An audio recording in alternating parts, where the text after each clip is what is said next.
Hello, welcome back to my Aim Academy YouTube channel.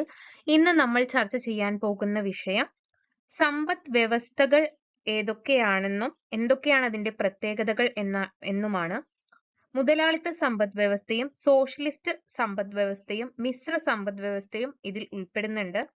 വിഷയത്തിലേക്ക് കടക്കുന്നതിന് മുന്നായി നിങ്ങൾ ഈ ചാനൽ ആദ്യമായിട്ടാണ് കാണുന്നതെങ്കിൽ ചാനൽ സബ്സ്ക്രൈബ് ചെയ്യാൻ മറക്കരുത്. ഉൽപാദനോപാധികളുടെ ഉടമസ്ഥതയുടെ അടിസ്ഥാനത്തിൽ സമ്പദ് വ്യവസ്ഥയെ 3 തരമായിട്ടാണ് തരംതിരിച്ചിരിക്കുന്നത്. ഉൽപാദനോപാധികൾ എന്നെല്ലാം പറയുമ്പോൾ അതിലെന്താണ് ഗതാഗതം, ഭൂമി, ടെക്നോളജി അല്ലെങ്കിൽ വിവരസാങ്കേതിക വിദ്യ ഇവയെല്ലാം ഇതിൽ ഉൾപ്പെടും.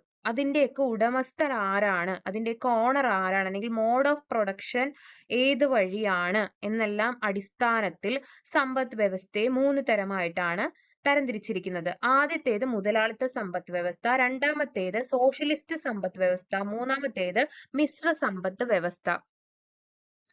മുതലാളിത്ത സമ്പദ് വ്യവസ്ഥ എന്നാൽ എന്താണ്? ഉൽപാദനോപാധികൾ സ്വകാര്യ ഉടമസ്ഥതയിലുള്ളതും ലാഭം ലക്ഷ്യമാക്കി പ്രവർത്തിക്കുന്നതുമായ സമ്പദ് വ്യവസ്ഥയെയാണ് മുതലാളിത്ത സമ്പദ് വ്യവസ്ഥ എന്ന് പറയുന്നത്. ഉൽപാദനോപാധികളിൽ ഉൾപ്പെടുന്നത് എന്തൊക്കെയാണ്? ഗതാഗതം, ഭൂമി, വിവരസാങ്കേതിക വിദ്യ ഇവയെല്ലാം പ്രൊഡക്ഷൻ ആവശ്യമാണ്, അല്ലെങ്കിൽ ഉൽപാദനത്തിന് ആവശ്യമാണ്. ഇവയുടെ ഉടമസ്ഥത സ്വകാര്യ വ്യക്തികൾക്കോ സ്ഥാപനങ്ങൾക്കോ ആണെങ്കിലോ ഈ പ്രൊഡക്ഷൻ അല്ലെങ്കിൽ ഉൽപാദനം നടത്തുന്നത് ലാഭം ലക്ഷ്യമാക്കിക്കൊണ്ടോ അല്ലെങ്കിൽ പ്രോഫിറ്റ് ലക്ഷ്യമാക്കിക്കൊണ്ടോ ആണെങ്കിൽ അങ്ങനെയുള്ള ഉൽപാദന രീതിയെയാണ് നമ്മൾ മുതലാളിത്ത സമ്പദ് വ്യവസ്ഥ കൊണ്ട് ഉദ്ദേശിക്കുന്നത്. ഇവയുടെ പ്രത്യേകതകൾ എന്തൊക്കെയാണ്? സംരംഭകർക്ക് ഏത് ഉൽപ്പന്നവും ഉൽപ്പാദിപ്പിക്കാനുള്ള ഒരു സ്വാതന്ത്ര്യം ഇത്തരം സമ്പദ് വ്യവസ്ഥ നൽകുന്നുണ്ട്. അവർക്ക് ഇഷ്ടമുള്ള ഉൽപ്പന്നങ്ങൾ പ്രൊഡ്യൂസ് ചെയ്യാവുന്നതാണ് ഇത്തരം സമ്പദ് വ്യവസ്ഥ നിലനിൽക്കുന്ന രാജ്യങ്ങളിൽ. അതുപോലെ സ്വകാര്യ സ്വത്തവകാശം ഇവിടെ സാധ്യമാകുന്നുണ്ട്. അതുപോലെ തന്നെ ലാഭം ലക്ഷ്യമാക്കിയുള്ള ഒരു പ്രവർത്തനമാണ് ഇവിടെ നടക്കുന്നത്. പ്രോഫിറ്റ് ബേസ്ഡ് ആയിട്ടായിരിക്കും ഇവരുടെ പ്രൊഡക്ഷൻസ് ഒക്കെ നടക്കുന്നത്. പാരമ്പര്യ സ്വത്ത് കൈമാറ്റ രീതിയാണ് ഇവിടെ നടക്കുന്നത്. അതായത് ഓരോ പാരമ്പര്യം മാറുന്നതിനനുസരിച്ച് സ്വത്ത് കൈമാറി വരുന്ന ഒരു രീതിയാണ് ഇവിടെ നടക്കുന്നത്. വില നിയന്ത്രണം ഇല്ലാത്ത സ്വതന്ത്രമായ ഒരു കമ്പോളമായിരിക്കും ഉണ്ടാവുക. വില ആരും നിയന്ത്രിക്കാനോ ഉണ്ടാവില്ല. അതുപോലെ തന്നെ അങ്ങനെയുള്ള ഒരു സ്വതന്ത്രമായ ഒരു കമ്പോളം മാർക്കറ്റാണ് ഇവിടെ കണ്ടുവരുന്നത്. ഉപഭോക്താക്കളുടെ പരമാധികാരമാണ് ഇത്തരം സമ്പദ് വ്യവസ്ഥയിൽ കാണുന്നത്. ഉൽപ്പന്നങ്ങൾ വിറ്റഴിക്കാനുള്ള സംരംഭകരുടെ പരസ്പര മത്സരം ഇവിടെ നടക്കുന്നുണ്ട്. അപ്പൊ പല കമ്പനീസും പല പ്രൊഡക്ഷൻസ് ആയിരിക്കും നടത്തുന്നത്, പല ഉൽപ്പന്നങ്ങളായിരിക്കും നടത്തുന്നത്. അവ തമ്മിലുള്ള ഒരു കോമ്പറ്റീഷൻ കൂടി ഇത്തരം സമ്പദ് വ്യവസ്ഥയിൽ കാണുന്നുണ്ട്. എന്ത് ഉൽപ്പാദിപ്പിക്കണം, എങ്ങനെ ഉൽപ്പാദിപ്പിക്കണം, ആർക്കു വേണ്ടി ഉൽപ്പാദിപ്പിക്കണം എന്നീ അടിസ്ഥാന പ്രശ്നങ്ങൾ മുതലാളിത്ത സമ്പദ് വ്യവസ്ഥയിൽ പരിഹരിക്കപ്പെടുന്നത് വില സംവിധാനത്തിലൂടെയാണ്. അപ്പൊ ഈ പ്രശ്നങ്ങളെല്ലാം പരിഹരിക്കപ്പെടുന്നത് മുതലാളിത്ത സമ്പദ് വ്യവസ്ഥയിൽ വില സംവിധാനത്തിലൂടെയാണ് ഈ പ്രശ്നങ്ങളെല്ലാം പരിഹരിക്കപ്പെടുന്നത്. സാധനങ്ങളുടെയും സേവനങ്ങളുടെയും വില വർദ്ധിക്കുമ്പോൾ സംരംഭകർ എന്ത് ചെയ്യും? ഉൽപാദനം വർദ്ധിപ്പിച്ച് കൂടുതൽ ലാഭം ഉണ്ടാക്കാൻ ശ്രമിക്കും. അപ്പൊ ഒരു സാധനത്തിന്റെ വില കൂടുമ്പോൾ അവർക്ക് ലാഭം കൂടുകയാണ്. അപ്പോ അവർ ഉൽപാദനം കൂട്ടി ലാഭം കൂടുതൽ ഉണ്ടാക്കാൻ വേണ്ടി ശ്രമിക്കും ഉൽപാദകർ. അപ്പോ ഉൽപ്പന്നങ്ങൾക്ക് വില കൂടുമ്പോൾ പൊതുവെ എന്താണ്? ആവശ്യക്കാർ കുറയും. നമുക്ക് അറിയാം, ഓരോ സാധനങ്ങളുടെ വില കൂടുമ്പോൾ അത് ഉപയോഗം കുറയുന്നതുകൊണ്ട് തന്നെ ആവശ്യക്കാർ കുറയും. അവർ ഉൽപ്പാദിപ്പിക്കുന്നുണ്ട്, പക്ഷെ ആവശ്യക്കാർ കുറയുന്നു. അപ്പൊ എന്താവും? അപ്പൊ വീണ്ടും സാധനങ്ങളുടെ വില കുറയും. അങ്ങനെ സംരംഭകർ ഉൽപാദനം കുറയ്ക്കാൻ ശ്രമിക്കും. അപ്പൊ എന്താണ്? ഉൽപ്പന്നങ്ങൾ വില കുറയുമ്പോൾ ആവശ്യക്കാർ കൂടിയും സംരംഭങ്ങൾ ഉൽപാദനം വർദ്ധിപ്പിക്കുകയും ചെയ്യും. അങ്ങനെ ഒരു അപ്പ് ആൻഡ് ഡൗൺ മാനറിലായിരിക്കും ഇവിടെ പ്രൊഡക്ഷൻസ് ആൻഡ് ഡിസ്ട്രിബ്യൂഷൻസ് നടക്കുന്നുണ്ടാവുക. ഇങ്ങനെ വിലയിൽ ഏറ്റക്കുറച്ചിലുകൾ ഉൽപാദകരെയും ആവശ്യക്കാരെയും സ്വാധീനിക്കുന്നതിന്റെ ഫലമായി സാധനങ്ങൾ, സേവനങ്ങളുടെ ലഭ്യത നിയന്ത്രണപ്പെടുന്നതാണ് വില സംവിധാനം. അപ്പൊ ഈ ഒരു ഏറ്റക്കുറച്ചിലുകൾ ഉൽപാദകരെയും ആവശ്യക്കാരെയും സ്വാധീനിക്കുന്നതിന്റെ ഫലമായി സാധനങ്ങളുടെയും സേവനങ്ങളുടെയും ലഭ്യത നിയന്ത്രിക്കപ്പെടുന്നതിനെയാണ് വില സംവിധാനം എന്ന് പറയുന്നത്. അപ്പൊ വില സംവിധാനത്തിലൂടെയാണ് ഇവിടെ അതായത് മുതലാളിത്ത സമ്പദ് വ്യവസ്ഥയിൽ പ്രശ്നങ്ങൾ പരിഹരിക്കപ്പെടുന്നത്. മുതലാളിത്ത സമ്പദ് വ്യവസ്ഥയുടെ പല സവിശേഷതകളും പ്രശ്നങ്ങൾ സൃഷ്ടിക്കുന്നുണ്ട്. അവ ഏതൊക്കെയാണ്? സ്വകാര്യ സ്വത്തവകാശം, പാരമ്പര്യ സ്വത്ത് കൈമാറ്റ രീതി നിലനിൽക്കുന്നത് ചിലരുടെ പക്കൽ സമ്പത്ത് കുന്നുകൂടുന്നതിന് വഴിയൊരുക്കുന്നുണ്ട്. ഇത് സമൂഹത്തിൽ സാമ്പത്തിക അന്തരം വർദ്ധിക്കാൻ കാരണമാകുന്നു. ഇവിടെ റിച്ച് ആൻഡ് പുവർ എന്നുള്ളത് എപ്പോഴും ഒരാൾ തന്നെ ആയിരിക്കും, അല്ലെങ്കിൽ ആ ഒരു ജനറേഷൻ അങ്ങനെ തന്നെ പോവാൻ ഒരു കാരണമുണ്ട്. കാരണം ഒരാള് കുറച്ച് പണമുള്ള ആളാണെങ്കിൽ അയാൾ അയാളുടെ മക്കൾക്ക് കൈമാറുന്നു, പിന്നെയും അത് അടുത്ത തലമുറയ്ക്ക് കൈമാറുന്നു, അങ്ങനെ ഒരു രീതിയാണ് വരുന്നത്. അപ്പൊ ഇവിടെ എന്താണ്, ഇവിടെ ആ ഒരു അന്തരം, സാമ്പത്തിക അന്തരം നിലനിൽക്കുന്നുണ്ട്. ഇത് വർദ്ധിക്കുകയേ ഉള്ളൂ, ഒരിക്കലും കുറയുന്നില്ല.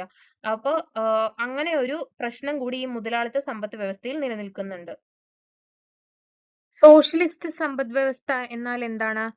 ഉൽപാദനോപാധികൾ പൊതു ഉടമസ്ഥതയിലുള്ളതും കേന്ദ്രീകൃത ആസൂത്രണം അടിസ്ഥാനമാക്കി ഒരു സെൻട്രലൈസ്ഡ് പ്ലാനിംഗ് ബേസ്ഡ് ആയിട്ട് പ്രവർത്തിക്കുന്നതുമായ സമ്പദ് വ്യവസ്ഥയെയാണ് സോഷ്യലിസ്റ്റ് സമ്പദ് വ്യവസ്ഥ എന്ന് പറയുന്നത്. മോഡ് ഓഫ് പ്രൊഡക്ഷന്റെ ഓണർഷിപ്പ് ആർക്കായിരിക്കണം?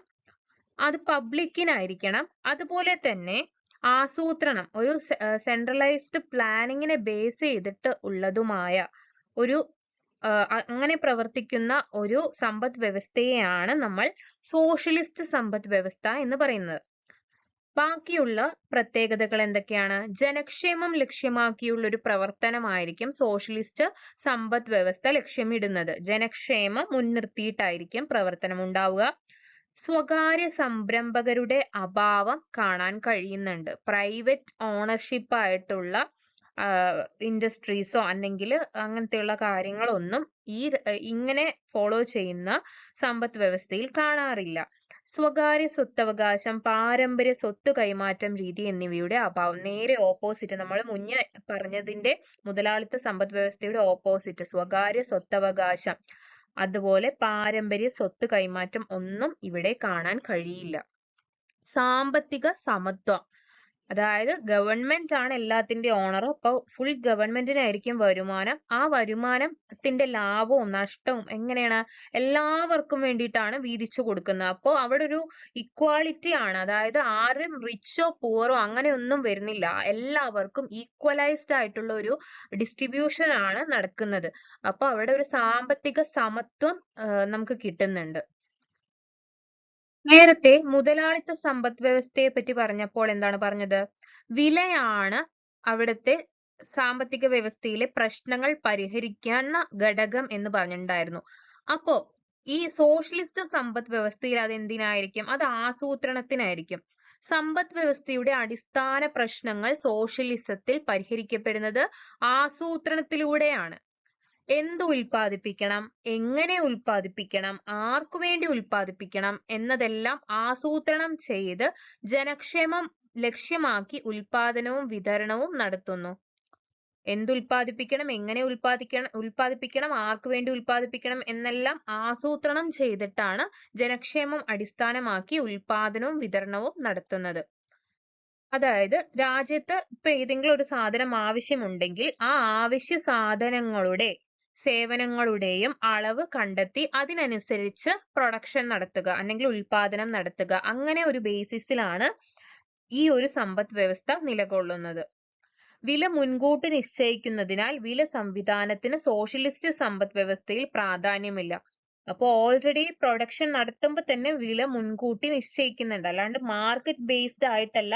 എന്താണോ ആവശ്യം അതാണ് പ്രൊഡ്യൂസ് ചെയ്യുന്നത്. അതിന്റെ വില മുൻകൂട്ടി നിശ്ചയിക്കുന്നത് കൊണ്ട് തന്നെ ഒരു വില സംവിധാനത്തിന് സോഷ്യലിസ്റ്റ് സമ്പദ് വ്യവസ്ഥയിൽ പ്രാധാന്യമില്ല. സോഷ്യലിസ്റ്റ് സമ്പദ് വ്യവസ്ഥയിലും പ്രശ്നങ്ങളുണ്ട്. അവ എന്തൊക്കെയാണ്? എല്ലാ മേഖലകളിലും മുതൽ മുടക്കാനുള്ള ഒരു സാമ്പത്തിക ശേഷി പൊതുമേഖലയ്ക്ക് കുറവായിരിക്കും. ഇത് സാമ്പത്തിക വളർച്ചയെ പ്രതികൂലമായി ബാധിക്കും. അപ്പൊ പ്രൈവറ്റ് ആയിട്ടുള്ള സ്ഥാപനങ്ങളോ ഇൻഡസ്ട്രീസോ ഒന്നും ഇല്ലാത്ത സ്ഥിതിക്ക് എല്ലാ മേഖലയിലും മുതൽ മുടക്കാനുള്ള ഒരു സാമ്പത്തിക ശേഷി പബ്ലിക്കിന് ഉണ്ടായെന്ന് വരില്ല. അപ്പോൾ എന്താണ്, ഇത് വളർച്ചയെ പ്രതികൂലമായിട്ട് ബാധിക്കാൻ കാരണമാവുന്നുണ്ട്. സ്വകാര്യ സ്വത്തവകാശവും പാരമ്പര്യ സ്വത്തു കൈമാറ്റ രീതിയും ഇല്ലാത്ത സാഹചര്യത്തിൽ ആളുകൾ കൂടുതൽ അധ്വാനിക്കാനുള്ള ഒരു താല്പര്യം കാണിക്കണമെന്നില്ല. കമ്പോളത്തിൽ ഉപഭോക്താവിന് ഉൽപ്പന്നങ്ങൾ തിരഞ്ഞെടുക്കാനുള്ള സ്വാതന്ത്ര്യവും കുറവായിരിക്കും. ഇപ്പോ എല്ലാവരും അധ്വാനിക്കണം എന്താണ്? നല്ല സുഖത്തിൽ ജീവിക്കാനും വരും തലമുറയ്ക്ക് സുഖമായിട്ട് കഴിയാനും ഒക്കെയാണ്. അപ്പൊ അതില്ലല്ലോ ഇവിടെ. ഇവിടെ എന്താണ് നമ്മൾ അധ്വാനിക്കുന്ന എല്ലാവർക്കുമായിട്ട് ഡിസ്ട്രിബ്യൂട്ട് ചെയ്യാണ്. അപ്പോ ഈ എല്ലാവരും അധ്വാനിച്ചാലും ഇല്ലെങ്കിലും അല്ലെങ്കിൽ എല്ലാവർക്കും ഈക്വൽ ആയിട്ടാണ് എമൗണ്ട് കിട്ടണത്. അപ്പോ അതിനൊരു ഒരു കോമ്പറ്റീഷൻ ഇല്ലാന്ന് തന്നെ പറയാം. അപ്പൊ എന്താണ് അവർക്കൊരു പണിയെടുക്കാനൊക്കെ ഒരു ബുദ്ധിമുട്ടുണ്ടാവും. അപ്പൊ അങ്ങനെ ഒരു കോമ്പറ്റീഷൻ ഇല്ലാത്തൊരു ഒരു ഉത്സാഹം ഉണ്ടാവില്ല ആർക്കും. അപ്പൊ അങ്ങനത്തെ ഒരു കാര്യം ഇവിടെ നിലനിൽക്കുന്നുണ്ട്. അതുപോലെ തന്നെ കമ്പോളത്തിൽ എന്താണ് ഉപഭോക്താവിന് ഉൽപ്പന്നങ്ങൾ തിരഞ്ഞെടുക്കാനുള്ള ഒരു സ്വാതന്ത്ര്യം കുറവായിരിക്കും. കാരണം ഗവൺമെന്റ് ആണ് തീരുമാനിക്കുന്നത് എന്ത് ഉൽപ്പാദിപ്പിക്കണം എന്നുള്ളത്. അപ്പോ ആവശ്യത്തിനനുസരിച്ചുള്ള സാധനങ്ങൾ മാത്രമേ ഉൽപ്പാദിപ്പിക്കുകയുള്ളൂ. അപ്പോ ഇപ്പൊ നമുക്ക് ഒരു ടൂത്ത് പേസ്റ്റിന്റെ കാര്യങ്ങൾ തന്നെ എടുത്തെന്ന് വെച്ചാല് കുറെ ബ്രാൻഡ്സ് ഉണ്ട്. ഡാബർ ഉണ്ട്, കോൾഗേറ്റ് ഉണ്ട്, അതുപോലെ പല ബ്രാൻഡ്സ് ഉണ്ട്. പക്ഷെ ഇപ്പൊ ഇവിടെ ഗവൺമെന്റ് പേസ്റ്റ് വേണം. പേസ്റ്റ് എന്നൊരു ബ്രാൻഡിൽ തന്നെ ഒരു ഉൽപ്പന്നം ഇറക്കുകയാണ്. അത് മാത്രമേ ഉള്ളൂ. അപ്പോ അവിടെ ചോയ്സസ് കുറവായിരിക്കും. അങ്ങനെ ഒരു കാര്യം കൂടിയിട്ട് ഇവിടെ നിലനിൽക്കുന്നുണ്ട്. മുതലാളിത്ത സമ്പദ്വ്യവസ്ഥയുടെയും സോഷ്യലിസ്റ്റ് സമ്പദ്വ്യവസ്ഥയുടെയും നല്ല കാര്യങ്ങൾ മാത്രം ഉൾക്കൊള്ളിച്ചുകൊണ്ട് നമുക്കറിയാം രണ്ടെണ്ണത്തിലും നല്ലതും ചീത്തയുമായ വശങ്ങളുണ്ട്. അതായത് ഉപകാരപ്രദമായതും എന്നാൽ ദോഷങ്ങളുമായിട്ടുള്ള വശങ്ങളുണ്ട്. അപ്പോ ഈ രണ്ട് കാര്യങ്ങളുടെയും ഉപകാരപ്രദമായിട്ടുള്ള ഘടകങ്ങൾ മാത്രം ഉൾക്കൊള്ളിച്ചുകൊണ്ട് കൊണ്ടുവന്നതാണ് മിശ്ര സമ്പദ്വ്യവസ്ഥ. മുതലാളിത്ത സമ്പദ്വ്യവസ്ഥയുടെയും സോഷ്യലിസ്റ്റ് സമ്പദ്വ്യവസ്ഥയുടെയും സവിശേഷതകൾ ചേർന്നതാണ് മിശ്ര സമ്പദ്വ്യവസ്ഥ. നമ്മുടെ നാടായ ഇന്ത്യയാണ് മിശ്ര സമ്പദ്വ്യവസ്ഥ നിലനിൽക്കുന്ന ഒരു രാജ്യത്തിന് ഉദാഹരണം.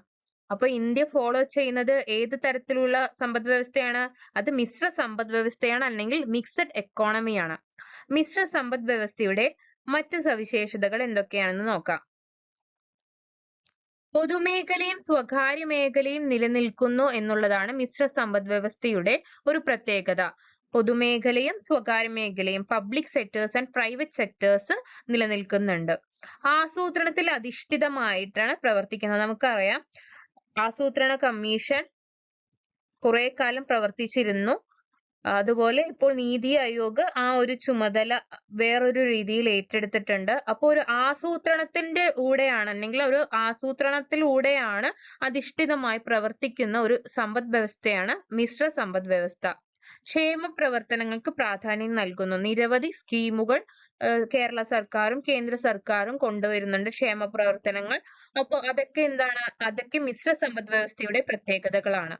സ്വകാര്യ സ്വത്തവകാശത്തിനുള്ള സ്വാതന്ത്ര്യവും സാമ്പത്തിക നിയന്ത്രണവും ഒരുപോലെ നിലനിൽക്കുന്നു. നമ്മുടെ രാജ്യത്ത് സ്വകാര്യ സ്വത്തവകാശത്തിന് അവകാശമുണ്ട്. അതുപോലെ സ്വാതന്ത്ര്യവും സാമ്പത്തിക നിയന്ത്രണവും ഒരുപോലെ നിലനിൽക്കുന്നുണ്ട്. ഇന്ന് ലോകത്ത് മുതലാളിത്ത സമ്പദ് വ്യവസ്ഥയും സോഷ്യലിസ്റ്റ് സമ്പദ് വ്യവസ്ഥയും ഒരു പൂർണ്ണമായ ഒരു രൂപത്തിൽ നമുക്ക് കാണാൻ കഴിയില്ല. ഒരു ഉദാഹരണത്തിന് നമ്മൾ United States of America, USA United kingdom എടുക്കുകയാണ്, UK എടുക്കുകയാണെന്ന് വിചാരിക്കുക. ഇവിടെയെല്ലാം മുതലാളിത്ത രാജ്യങ്ങളാണെന്നാണ് നമ്മൾ പറയുന്നത്.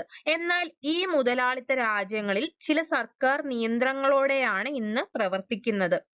അപ്പോ അവിടെ എന്താണ് കംപ്ലീറ്റ് ആയിട്ടുള്ള ഒരു ഒരു പ്രൈവറ്റ് അല്ലെങ്കിൽ ഒരു മുതലാളിത്ത ഭരണമില്ല. ഒരു പ്രൈവറ്റൈസേഷനോ അല്ലെങ്കിൽ അങ്ങനത്തെ ഒരു കാര്യങ്ങളൊന്നുമില്ല. ഒരു കംപ്ലീറ്റ് ആയിട്ട് നമ്മളതൊരു മുതലാളിത്ത രാജ്യമാണെന്ന് പറയാൻ പറ്റില്ല. കാരണം ഇതിലെല്ലാം എന്താണ് ഒരു ഗവൺമെന്റിന്റെ ഒരു സർക്കാരിന്റെ ഒരു നിയന്ത്രണം ചില ഭാഗങ്ങളിൽ കൊണ്ടുവന്നിട്ടുണ്ട്. അതുപോലെ സോഷ്യലിസ്റ്റ് രാജ്യങ്ങളായിട്ട് നമ്മൾ കണക്കാക്കുന്നത് ഏതാണ്? അതായത് ചൈനയും അത്തരം രാജ്യങ്ങളൊക്കെയാണ്.